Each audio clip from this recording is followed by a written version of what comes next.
Imagine being singled out, humiliated, and harassed daily by the very people sworn to protect you, just because of the color of your skin. That's exactly what happened to Marcus, a hardworking man who became the favorite target of a group of corrupt cops. For years, they used their badges as weapons of power, tormenting him for their own twisted amusement. They never imagined that Marcus would rise above the injustice, not just to survive, but to take charge. This is a story about resilience, redemption, and an incredible twist of fate. When those same officers walked into work one morning, expecting their usual day of unchecked authority, they were met with a surprise that would change everything. Because now, Marcus wasn't just another name on their radar, he was their new boss. How did Marcus turn the tables so dramatically? And what happens when the people who oppressed him are suddenly under his command? Stick around, this is a story you don't want to miss. Marcus wasn't always the man in charge. Just a few years earlier, he was an ordinary citizen trying to make an honest living in his small, tightly knit community. He kept to himself, working long hours and helping his neighbors when he could. But for some reason, a group of officers saw him as an easy target. Maybe it was because Marcus refused to back down when they first pulled him over without cause. Or maybe it was because he represented everything they couldn't stand, a man of integrity, unshaken by their intimidation. The harassment started small, unwarranted tickets, accusations he couldn't disprove, and late-night stops that left him shaken. Over time, their actions grew bolder, each encounter more humiliating than the last. Marcus knew he was being targeted, but what could he do?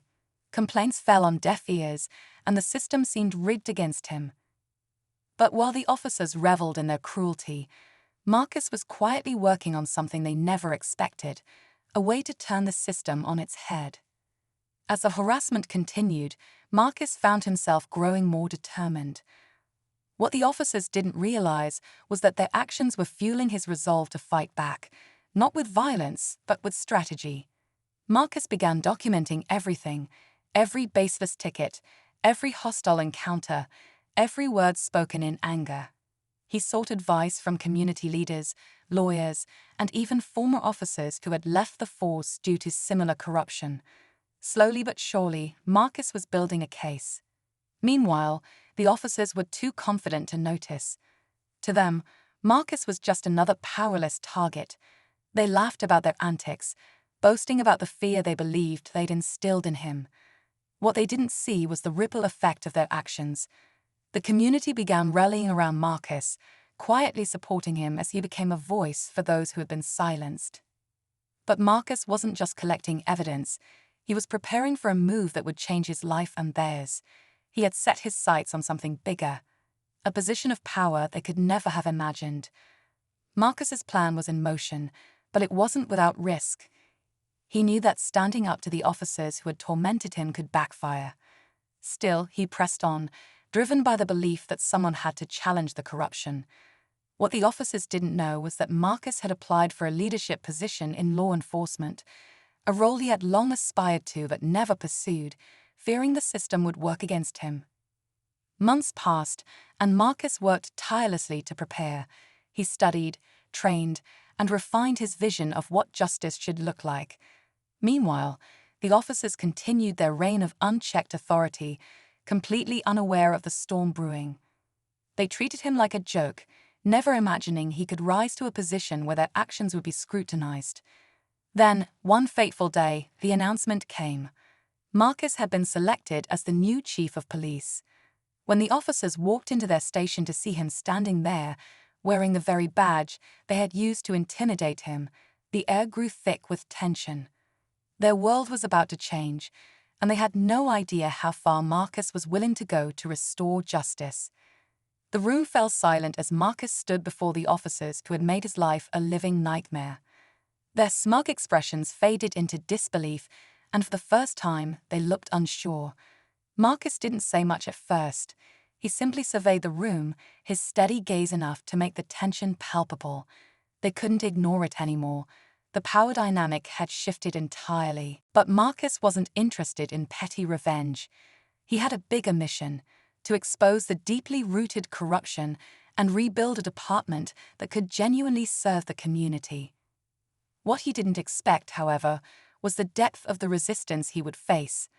As he began investigating old cases and implementing reforms, he uncovered evidence of a much larger network of misconduct. It wasn't just the officers in that room. There were others, higher up, who had turned a blind eye or even participated. The more Marcus uncovered, the more dangerous his position became.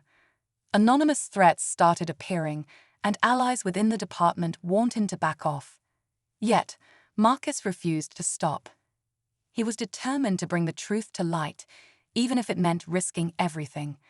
But what he didn't realize was that someone close to him was working against him, setting up a betrayal he never saw coming.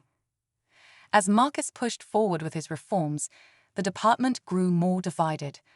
Some officers rallied behind his vision, inspired by his courage and commitment to justice. Others, including those who had targeted him, worked in the shadows, determined to undermine his authority. Marcus knew he was walking a dangerous line, but he couldn't back down, not when the truth was so close. One night, after receiving a tip about missing evidence tied to the corruption, Marcus decided to investigate alone. The lead took him to an abandoned storage facility, where he found boxes of files detailing years of illegal activities. But as he began piecing everything together, the betrayal became clear. The tip-off had been a setup. The officers who had tormented him, along with a high-ranking official, emerged from the shadows, their intentions unmistakable. Marcus was cornered, but what they didn't know was that he had anticipated the trap. Hidden cameras had been recording everything. Within minutes, backup arrived, led by the allies Marcus had carefully built along the way. As the corrupt officers were arrested, Marcus thought the nightmare was over. But the final twist came when one of the files revealed a name he never expected. Someone he trusted deeply had been complicit all along. Marcus had won the battle, but the war for true justice was far from over. In the days that followed the arrests, Marcus stood at the center of a storm. The revelations from the files shook the entire department, exposing a web of corruption that went further than anyone had imagined. The betrayal by someone he trusted cut deeply, but Marcus didn't let it break him. Instead, he used it as fuel to push for even greater accountability. The community, once disillusioned, began to see hope in Marcus's leadership. People came forward with their own stories, helping to bring more wrongdoers to justice. Slowly but surely, trust in the department began to rebuild. Marcus knew it wouldn't happen overnight, but every small step felt like a victory. Reflecting on his journey, Marcus realized his strength didn't come from revenge, but from resilience and the belief that one person can inspire change. His story became a reminder that even in the face of injustice, integrity and courage can prevail. The fight wasn't over, but Marcus was ready for whatever came next.